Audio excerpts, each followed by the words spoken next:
tell your story when you made the team. Was it out of spring training or did we call you up? No, you called me up. You called me up in like June, and then you And called where me. were you? Were you in Denver or? Yeah, I was in Denver, and then I remember getting to Cleveland and you doing the dog and pony show during stretch. Oh yeah. Yeah. That probably really opened your eyes. Like, this is the big leagues. This crappy clubhouse in Cleveland at the old ballpark. Because Yeah. and then having to go through stretching. And did you play the first game when you showed up? Yeah, I did. I played the first game, and I remember, all the questions. We probably can't say them on air right now. Oh, you can not. That's okay. The second day was a unique stretch also. But the first day, arriving in Cleveland the night before, and then getting there, then you had, Mike Felder and Glenn Braggs waiting for me. All everyone was happy for me, and then put my locker right next to Robbins, and then you had Bill, and then you had Bill walking around the clubhouse with his the clubhouse guy. Yeah, the clubhouse guy. With the I think my interpretation of the spread was a little different, but I remember we had pizza boxes on top of the dryer. The dryer was spinning around. Oh, and, yeah. Yeah, I wouldn't trade it though. I'll take those pizza boxes over peanut butter and jelly anytime.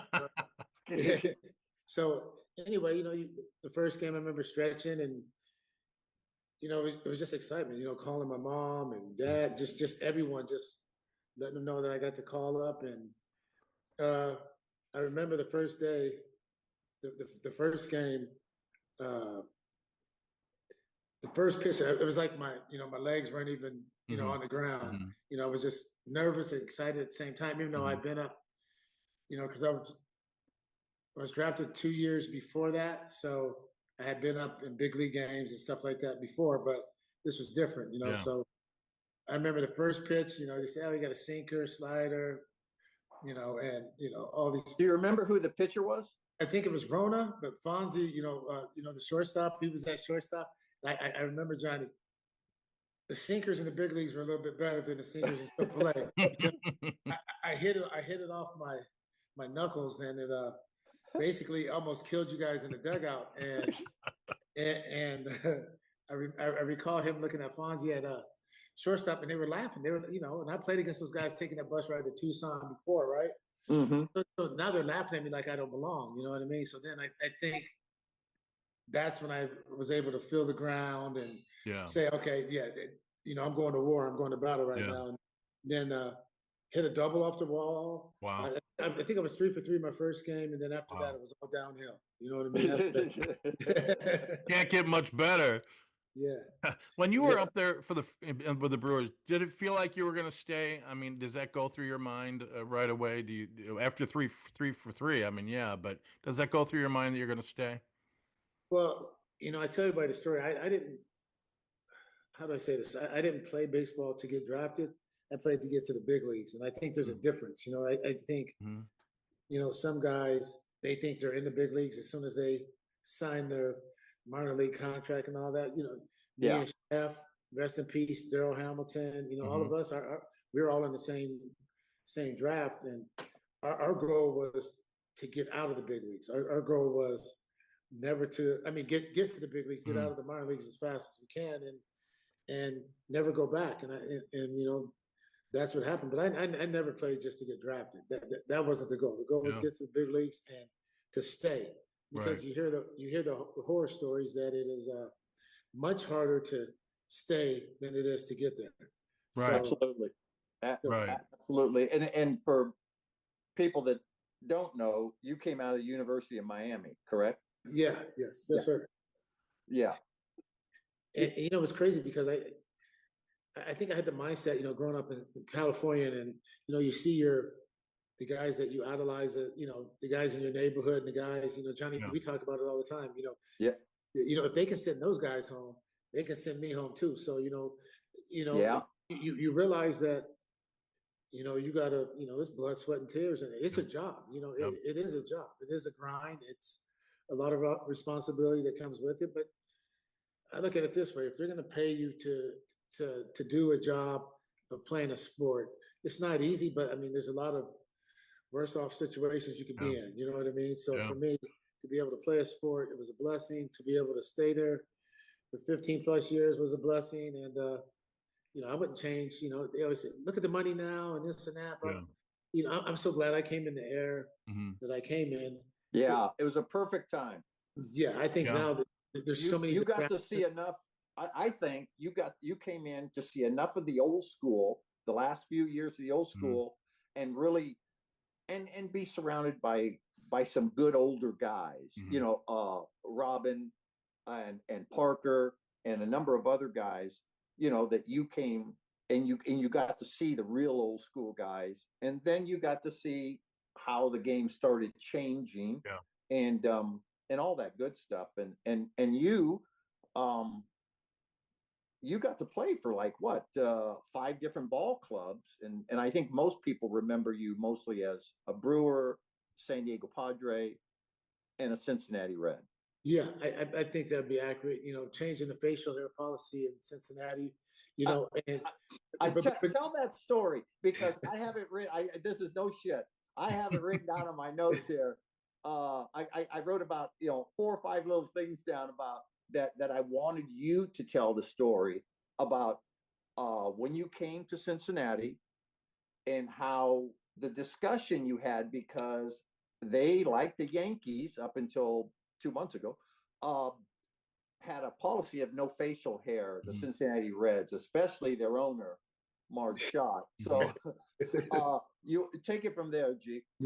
well, it was unique because for me, you know, 1998, we go to the World Series in San Diego. You know, coming off a high and disappointment because, you know, we wanted one more chance to run it back and to hit 50 home runs that year. You know, and I became the first. I have that. That's another one of my notes too that I mentioned to him, but You we'll get to that later. But go ahead. It coincides with the, you know, with the Cincinnati story because, you know, all the way 2 weeks before spring training, you know, rest in peace, Kevin Towers. You know, he was like, you know, you hear all the you're getting moved, you're getting moved. So finally, 2 weeks before spring training, you know, you're like, you know, what's going on? And he's like, oh no, you're gonna be here. You're gonna be here. You know, okay, I'm gonna be there. You know, and rest in peace to Tony Gwynn too. So many guys off that team are gone. You know, Cammy, Picholo. You know, so many guys are gone. And you know, it was sort of weird. You know, Tony, like I said, he never stepped on the side of like really controversy. You know what I mean? But Yeah, he stuck his neck out for me to stay there. He said he's under contract. You know, he would do anything to stay here, and you know, why are we trading Bonnie? You know what I mean? And then I think the city of San Diego was upset, not just with me, but just the way the team was dismantled right after having that great year, right? So yeah. Petco was supposed to open up 14 years earlier than it really did because, you know, the people voted to have it. And then once the dismantling came, they didn't want it anymore. They felt betrayed, you know, like a lot of us players. But I felt extra hurt because I did my job. I did everything I possibly could to help that team.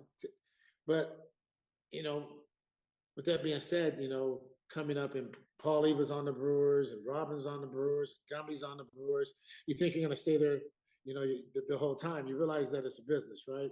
So this is part of the business, but I didn't understand.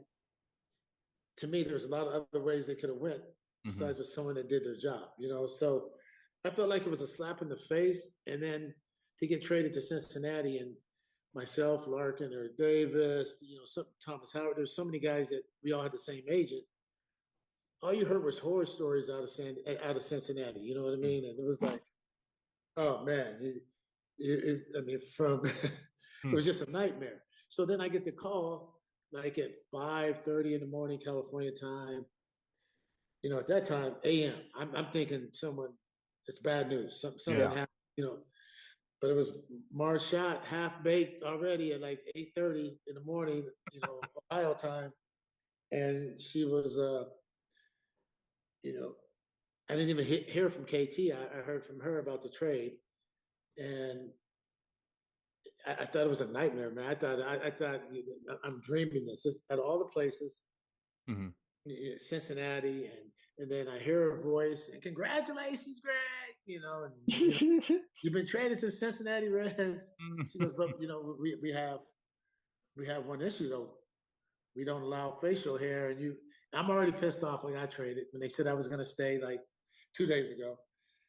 She calls me at 5:30, 5 in the morning, right? Wakes me up, and then on top of it, she tells me I have to shave my facial hair. You know what I mean? So at that point, I'm like, I'm not coming. And the only leverage I feel like I had was to say I'm not coming. You know what I mean? Yeah. They moved a lot of pieces to make it happen, and I was like, 1999. Northern California kid already. Yeah. Free spirited a little bit. You know what I mean? And what does my facial hair have to do with? Yeah, how you perform. Yeah, and you traded for me, and now I'm going from, in my mind, I'm going from, the World Series to taking commercial flights, eating peanut butter and jelly, and just all the things that you hear about. Yeah. So with that being said, I said I'm not coming. She said, wait. I'll call you back. You think about it for a couple of days, and I guess they went on the news, to the media and to the TV and radio networks, and fans called in and people called in and said, hey man, life's about changing and this and that changes. So,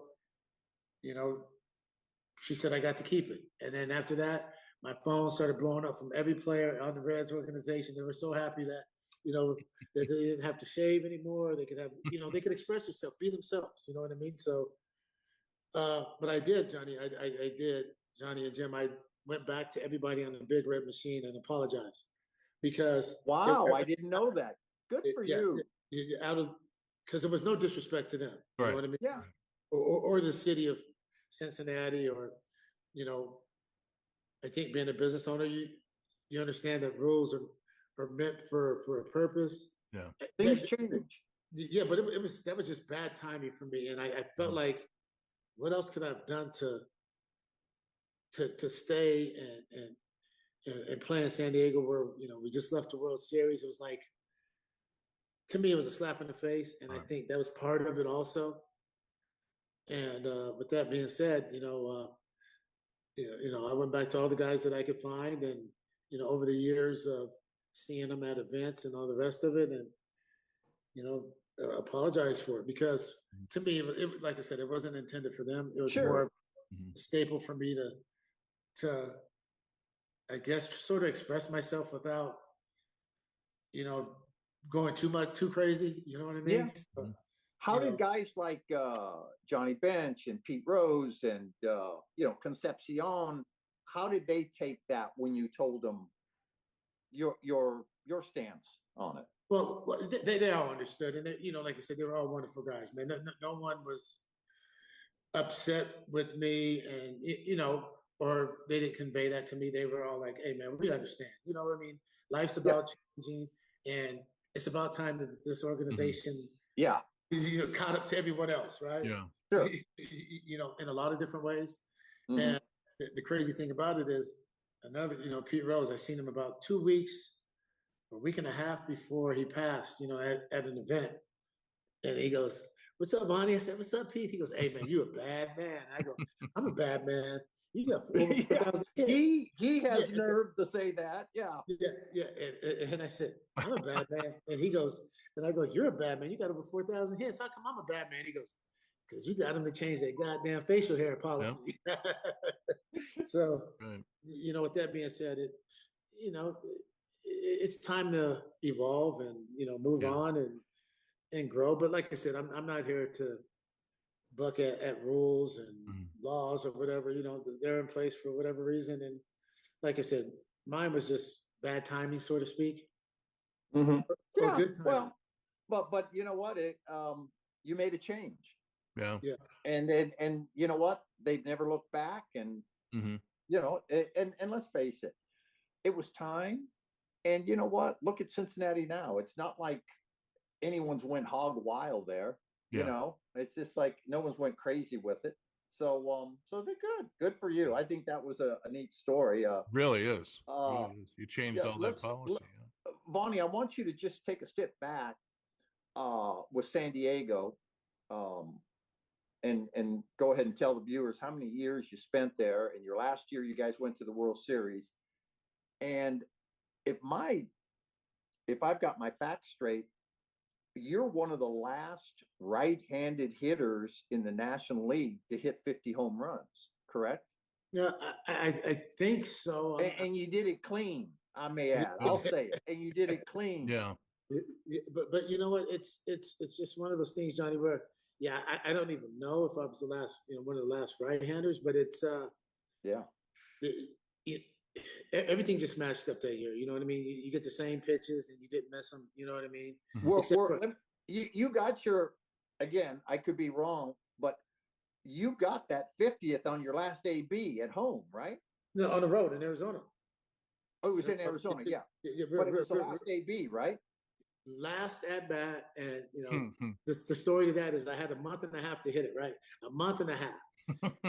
Wow. So you're just back legging it and sitting fastball, dead red, back legging just to get that last one. Yeah, and I guess the launch angle wasn't there, you know what I mean? But I was squaring stuff up, and I was just hitting it in the ground or hitting it, right at someone, but I just couldn't get any elevation. So we had clinched I think we clinched the division by like 30 games. So we haven't celebrated yet, right? So Boach comes to me in like the 8th, and he says, "Hey, man, you want to take the last one off?" I go, "Hell no, but me, Tony, and Finn in the outfield, we're gonna run in together, right? We haven't celebrated. We're gonna run in together, and I'm gonna celebrate with with the team." I don't know if that was selfish or not, but I just felt like we deserved that after the year that we had, right? So, yeah. Or I deserved that, so to speak. So I go down in the tunnel right before the top of the ninth and have a come to Jesus with myself, and I said, "Listen, you son of a bitch, 49 is a good year. Freaking relax, go have some fun, and there's nothing to be ashamed about, right?" Mm-hmm. So then we're down by 1. I forgot who's on. Somebody's on second. 0-2. 0-2? Yeah, and he threw a slider that stayed up, and I hit it, and I think it skimmed the top of the yeah, I know it was a line drive. Yeah, line drive, and it went right in their bullpen. Yeah. And I almost killed Davey Lopes at first base and Flannery coming around. But the unique and the tightness of that group, that team in '98 that we had, when I turned the corner, everybody was waiting for me at home, like home plate, like Little League World Series, because they were pulling for me to hit that, to get that accomplishment, to be well damn, Gene, they've been waiting a month. Yeah, month and a half. So it just shows what type of team we had, and I think I've been on a lot of teams, John. That we had close knit teams in Milwaukee, and that's all I knew before I got to San Diego. But to have that type of success with that type of group, like I said, we were just that old saying, we're one heartbeat. We play for the name on the front, and the back took care of itself. Yeah. And, but generally, everybody, with the unselfishness, and I think that's what good teams do. They pass the baton. It's not whoever gets it done, just as long as we get it done, right? Yeah. And you know what? It was. You left another a big thing out. You went to a different league. Yeah. Nowadays, that doesn't matter too much because everyone plays everybody, and it's not that big a thing. But back then, it was still, National League, American League, pretty much. Yeah, it's funny because I remember I got traded from Milwaukee, Johnny. I got traded. I fly to San Diego, and I'm going down the elevators. I'm going out. I haven't been to the ballpark yet. I'm going to the first game. We're playing the Braves. And the umpires were at the same hotel I was, that they put me up at, right? Yeah. And, I see them in spring training. I said, and you know what they said? "Hey, what up, Bonnie? You finally made it to the big leagues. Welcome to the big leagues," because it was National League, right? Yeah. So I was like, "Damn, okay." But then I didn't know it was like I was going to be, after 8 years, I was going to be treated like I was a rookie again over there. Stripes on, you got to earn your stripes. I was so pissed, dude. I mean, I was like, I already went through this 8 years ago. Now I got to go through all this again. So there was a lot of something to be said to it. You know what I mean? And Yeah. For me, it was all about learning the umpires because you had home plate's been there for over 200 years. Home plate's been there, but hey, every umpire had a different strike zone, and the umpires were just as important or more important than the pitchers. Mm-hmm. Yeah, that they can make it a little bit harder on you for sure. Harder or have you shorten your career a little bit. Hey, real quick, I just again, because you played for a number of teams, and not to put you on the spot, and you've probably been asked this, your favorite manager? Oh, no doubt. Like I said, I have nothing bad to say about any of them. But I would say Boch, hands down, Bruce Bochy. You know what I mean? Yeah. You say that because you just thought he did how he managed the team and how he handled everybody and just about everything he did, his work ethic and communicator. There you go. I think just like anything else, like a good marriage, a good relationship, communication is good, right? We were able to communicate to him, and he was always telling us the truth. So that's all you can ask. Then we know where we stand. You know what I mean? If it's the bad ones and the ones that go behind you, and but we always kept everything in house in San Diego. You know what I mean? Yeah. It wasn't ran through the press or the media, upstairs, and you just knew where you stood. And so, and I think I played with a lot of managers that did play, but I also played with some managers that didn't play. They didn't know how tough this game was. Boch was a backup catcher, for all those years. Yeah, he knew how tough this game was. You know what I mean? He knew what to say, and I think Johnny, what he also did was he put a great staff of players that played in the league too, that he got along with, that he knew, and let them do their job. Yeah. Hey, if Davey knew we could get a jump and go, we didn't have to go through 5 channels to do it. He trusted Davey to give us open fist, open palm. He treated y'all like a man. Yeah. He let us go, and also, hey, like a marriage, all times weren't good. We had to air some stuff out in the clubhouse. We had to go through some things, and he allowed us to police that. You know what I mean? He didn't have to. And his rules were, hey, I expect you to, when you put on that uniform, when you come through these doors, check your ego at the door, but you left everything out there. Play hard. That was his thing. There's no excuse for real simple. Yeah, but I learned that from Robin. I watched Robin Yount. I watched Paulie. I watched Willie Randolph, Gumby, Molitor, Glenn Braggs, Mike Felder, Rooster. I mean, I came up through a blue collar system, where you packed the lunch and you didn't complain about nothing. You just just leave it all out there, and that's all I knew. So that helped me fit into every place I went, because that was the only thing I didn't have a 50 home run way or 40 home run way or a 200 way or a 245 or 280 or 3. Every day there was only one way to play. You know what I mean? Yeah, and that's I think that was great. I think and probably why you lasted as long as you did.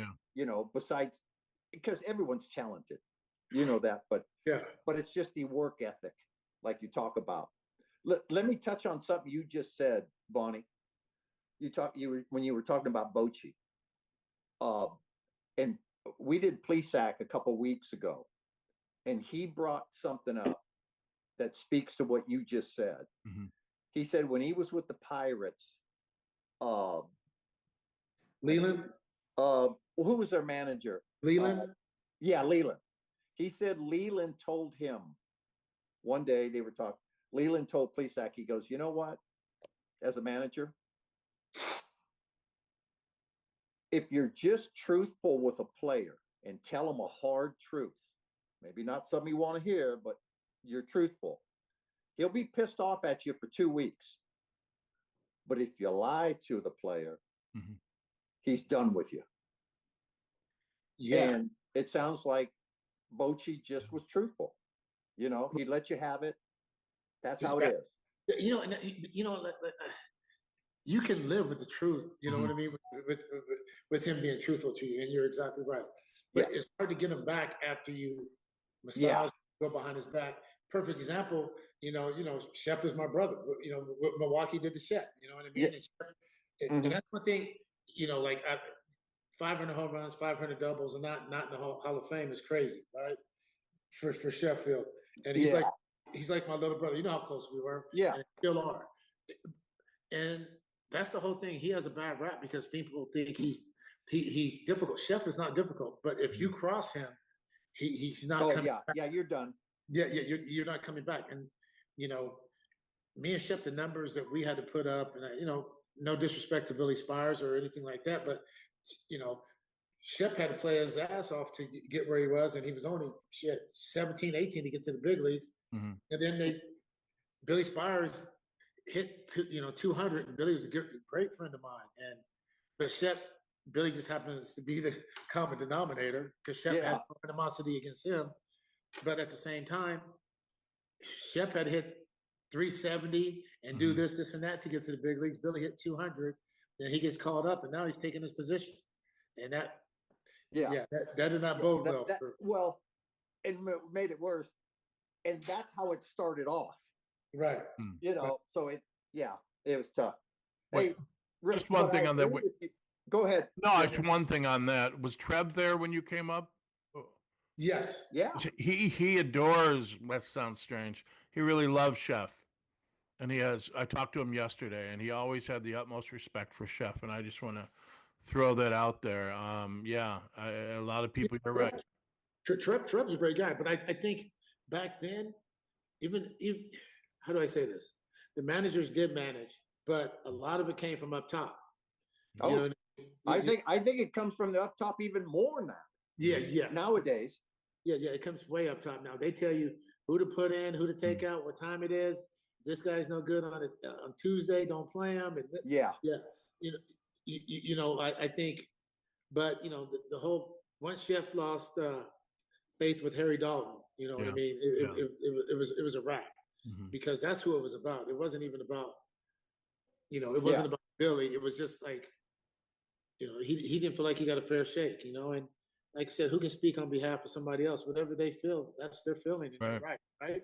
So Yeah. Hey, G, I wanna ask you a question that we've asked other guys before. And again, it's a little better coming from you because you played with a lot of good ball players, but different organizations.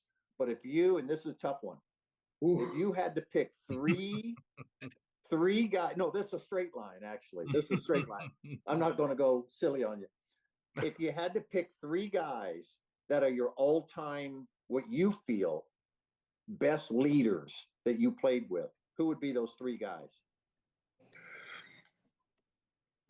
players, right? You're talking about? Yeah, players. Guys you played with that said, and you just said, man, he's an awesome leader. We really needed that on he really leads this ball club. Or, I would say leaders and most intense. because people lead differently. Some are quiet about it. Some are raw, get your face, and you know how they are. Yeah, I would say Robin. Robin was a great leader. Robin, Quietly, yeah, quietly. But the thing about it is, if you see the best player on your team and a two-time MVP shagging every single pitch, Mhm. I mean, Yep. and BP yeah. not going in before, The bell rings. BP's over with. Yeah. I would say him for sure. I Mhm. would say me playing with. I said Robin's one. I would say another great leader that I played with. I would say Wally Joyner. Hmm. Wow, in San Diego. Yeah. Okay. Wow. I mean, when you talk about the ultimate team, and Because on that San Diego team, you had Gwynn, you had Caminetti. I mean, you had some pretty big boys on that team. But you go with Joyner, who I always thought. I mean, here's this Mormon guy that pretty soft spoken. He comes across, but what do I know? a fierce competitor. Yeah. And you know, the thing about Wally is he treats everybody the same, but as an individual, so he knows what to say when, and he knows how to, hey, let's go get something to eat tonight. You know, what you got going on or whatever. Sure. Well, He's real. yeah. Wally's real. And I would say Trevor Hoffman. Yeah. Trevor Hoffman, ultimate freaking gamer, ultimate teammate. Yeah. And that's odd for a relief pitcher, especially a closer, to Yeah. be a leader, you know, because those guys are so different, you know. He always seemed focused to me. A guy even walking around, he was focused, you know. But you know, think about it. He started out as a shortstop. Yeah, I do. Yeah. Really? Right. So once again, he can relate to the guys that were out there grinding every single day. You know what I mean?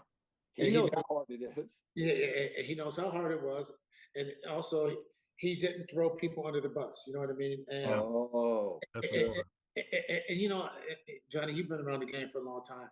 Part of it is a lot of guys have success. How do they handle it? How do they treat people? Toffee never changed. Wally played on a lot of great teams, and like I said, he just knew how to lead, but he knew how to do it, like I said, in a different way. You know, he wasn't he knew how to, if you needed to make something a little bit lighter, he can make it light. If you knew, if we need to have a team meeting, hey, everybody's job is to get on base twice. I didn't say get 2 hits. Everybody, let's just go out there with the focus to get on base twice. Yeah. So Wally was another one. And Robin, like I said, man, you win MVP at 2 different positions. You've been in big leagues for 100 years, and you're still doing it the right way. You know. Yeah.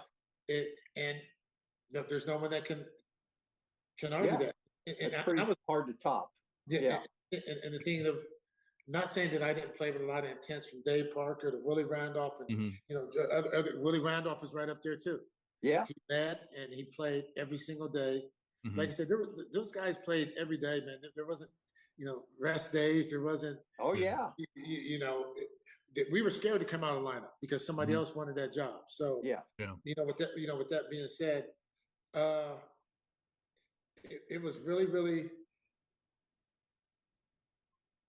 hard to narrow it down to 3 because, like I said, you can put. Yeah, no, I know it's tough for you, especially because you played with different ball clubs too. Right. It's tough.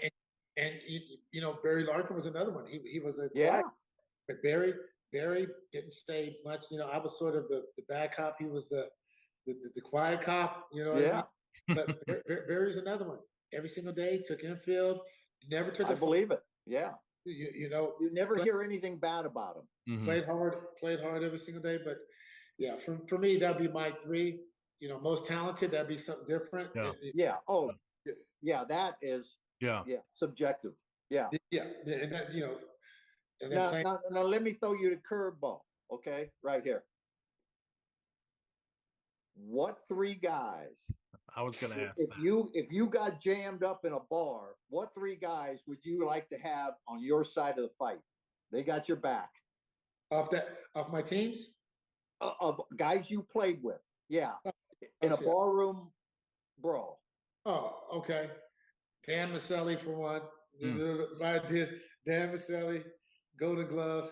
Dan Maselli, Don Baylor. Groovy? Yeah. Kooky.